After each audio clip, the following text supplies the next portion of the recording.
Think big for better career. বলেন কোনটা হবে? আমরা কি পছন্দ করি না অপছন্দ করি নিজেকে?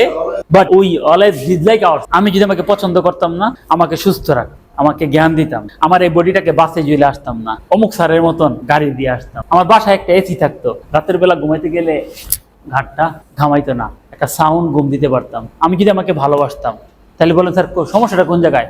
সমস্যা হচ্ছে বয়স 30, 35, 40 হয়ে গেছে, ওই বয়স আমার যেখানে যাওয়ার কথা আমি যেতে পারি নাই। কেন? কারণ আমি নিজের পিছনে ইনভেস্ট করি নাই। কথা কি বোঝা গেছে না বোঝা যায় নাই?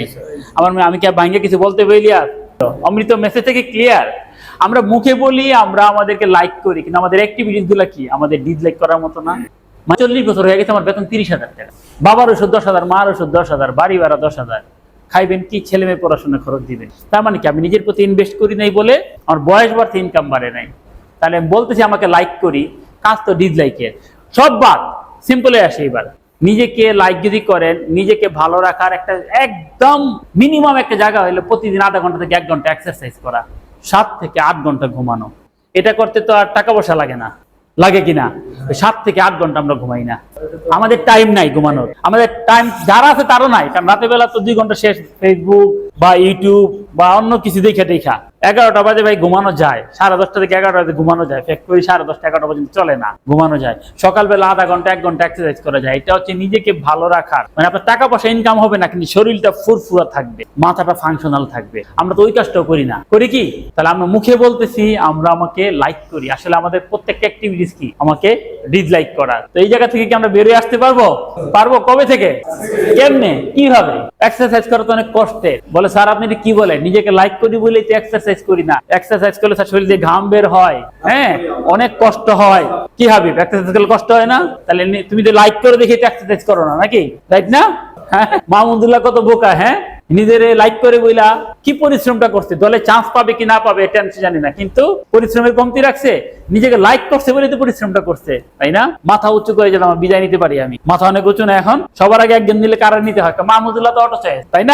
আপনাদের সবার প্রতি আমার একটি বিশেষ অনুরোধ, আপনারা যারা আমার চ্যানেলের ভিডিওগুলো দেখে প্রতিনিয়ত আমাকে উৎসাহ যুগিয়ে যাচ্ছেন, তাদের মধ্যে এখনো প্রায় 87% শ্রোতার মাধ্যমে চ্যানেলটি সাবস্ক্রাইব করা হয়নি। আপনাদের একটি সাবস্ক্রাইব আমাকে ভীষণভাবে অনুপ্রাণিত করবে। এছাড়াও চ্যানেলটি সাবস্ক্রাইব করার মাধ্যমে আমার চ্যানেলের নতুন ভিডিও আপলোড হওয়ার সাথে সাথে তা আপনি অবগত হতে পারবেন। সাবস্ক্রাইব করুন, সাথে থাকুন। ধন্যবাদ সবাইকে। জানি আমি ট্রেনিং আসার পর আমার পরিবর্তনের জায়গাটা হয়ে গেছে মাইন্ডটা, বলে কেন মানুষের যে মাইন্ড বা চিন্তা ভাবনার পরিবর্তন, সেই পরিবর্তনের জায়গাতে আমি চিন্তা করতেছি যে আমি যদি একটু আগে সময় নিয়ে উঠি, একটু আগে কাজগুলো শুরু করি, তাহলে আমি কাজগুলো শেষ করতে অনেক বেশি ভালো পারবো হয়তো বা। তো সেক্ষেত্রে আমি চিন্তা করলাম যে স্যার একটা জায়গা আমাদেরকে বুঝালে ট্রেনিং এ, যে আমরা যদি নামা থেকে শুরু করি, সবাই যে 15 মিনিট করে বা 10 মিনিট করে আগে কাজ করি, তাহলে আমাদের পরিবর্তনের জায়গাটা অনেক ভালো হয়। সেক্ষেত্রে আমি সকালবেলা হজরের সময় উঠি, খুব কম সময় হয়তো বা নামাজ পড়া হয়, নামাজ আমি বেশি পড়ি না, শুয়ে থাকি। তো তারপরে হাঁটতে বের হয়ে দৌড়াদৌড়ি করে, আমি আসলে খেলতে খুব পছন্দ করি ফুটবলটা। মাঝে মাঝে ভাওয়াল কলেজে ওখানে যেহেতু থাকি, আমি ভাওয়াল কলেজে মাঠে বল খেলে আবার বাসায় যাই, বাসায় ফ্রেশ ট্রেশ হয়ে আমি অফিসে সবসময় চিন্তা করি 15 থেকে 20 মিনিট আগে আমি অফিসে ঢুকি, তাহলে আমার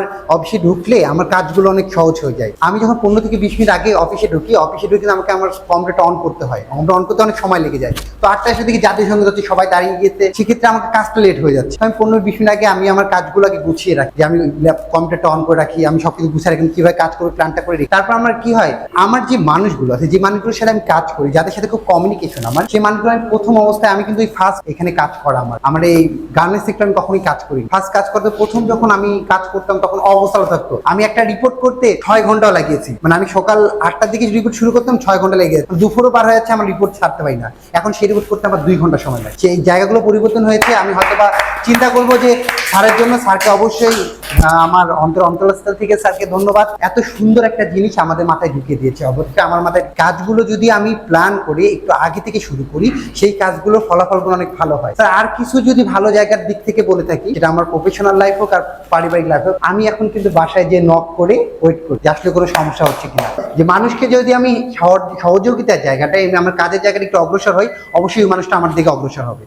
আর সবচেয়ে আমি মনে করি আমাদের পাল গ্লোবাল নর্থ যেটা আছে, আমি এখানে যেহেতু কাজ করি, সেখানে এখানকার যে পরিবেশটা, সেই মানুষগুলো যাদের সাথে আমরা কাজ করছি তারা অবশ্যই খুব আন্তরিক, যে আমাদের স্যাররা খুবই আন্তরিক। আমি অবশ্যই আমার বস যে রাব্বি বস আমার, উনি প্ল্যানিং আছে অ্যাসিস্ট্যান্ট ম্যানেজার হিসেবে, অলওয়েজ আমাকে সহযোগিতা করে কাজের ক্ষেত্রেও ট্রেনিংয়ের ক্ষেত্রেও। আমি সবসময় ওনাকে বলি যে বস আজকে ট্রেনিং আছে, বলছে আপনার ট্রেনিং, আপনি কাজগুলো গুছিয়ে রাখবেন, আপনি একটু আগে যাবেন, কোনো সমস্যা নেই।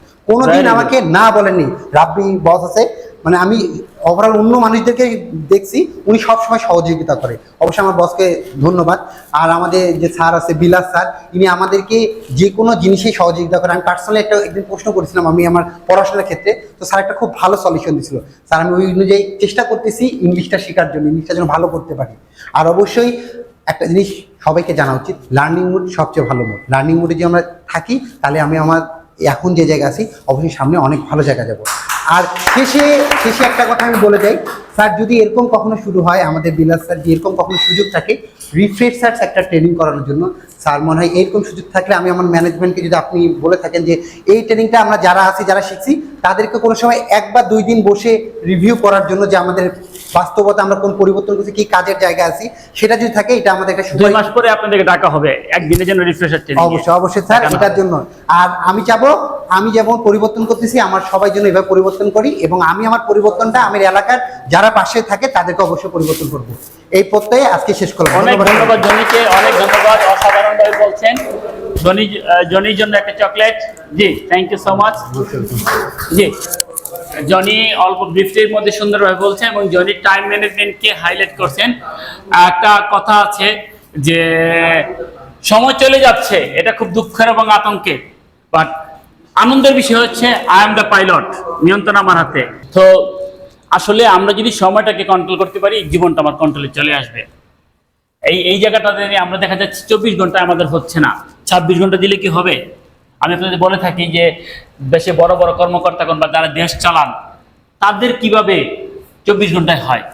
আর আমি আপনি একটা ফ্যাক্টরি চালাচ্ছি, একটা ডিপার্টমেন্ট চালাচ্ছি, একটা সেকশন চালাচ্ছি, একটা লাইন চালাচ্ছি, আমরা পারবো না, এটা তো হয় না, তাই না?